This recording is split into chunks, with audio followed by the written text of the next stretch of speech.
اعوذ باللہ من الشیطان الرجیم بسم اللہ الرحمن الرحیم۔ السلام علیکم بھائیوں اور بہنوں، امید ہے آپ سب لوگ اللہ تعالیٰ کے فضل و کرم سے خیریت سے ہوں گے۔ دعا کرتے ہیں کہ یا اللہ ہم سب کی تمام پریشانیاں، دکھ تکلیفیں دور فرما دیں، آمین۔ بھائیوں اور بہنوں، آج میں آپ لوگوں کو ایک ایسا قرآنی عمل بتانے لگا ہوں۔ اگر آپ کا شوہر آپ کی بات نہیں مانتا، بات بالکل جائز ہوتی ہے مگر وہ نہیں مانتا، یا آپ کا بیٹا ہے یا آپ کی بیٹی ہے یا آپ کی بہو ہے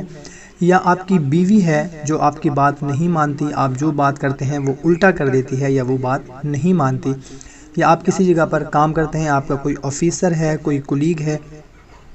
یا کسی دکاندار کے پاس آپ کام کرتے ہیں یا کسی کے گھر پر آپ کام کرتے ہیں، آپ جو جائز بات کہتے ہیں مگر وہ نہیں مانی جاتی،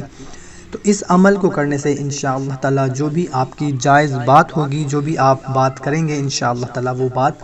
مان لی جائے گی مگر جائز ہونی چاہیے۔ اس عمل کی اجازت عام ہے، کوئی بھی ہمارا بھائی، کوئی بھی ہماری بہن کسی جائز کام کے لیے، جائز بات منوانے کے لیے اس عمل کو کر سکتے ہیں، کسی ناجائز مقصد کے لیے اس عمل کو ہرگز نہیں کرنا۔ بہت ہی مختصر سا عمل ہے، کرنا آپ نے یہ ہے کہ سورہ بقرہ کی آیت نمبر 137 کا یہ حصہ،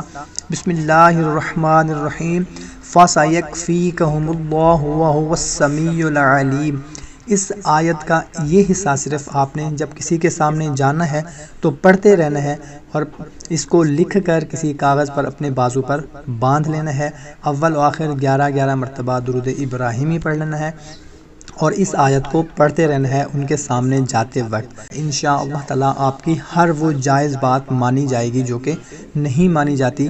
انشاءاللہ تعالی۔ کوشش کیا کریں کہ اچھی بات کو شیئر ضرور کیا کریں، کیونکہ اچھی بات کو شیئر کرنا صدقہ جاریہ ہے۔ تو ہمیں دیں اجازت، ملتے ہیں ایک نئی ویڈیو میں، اللہ حافظ۔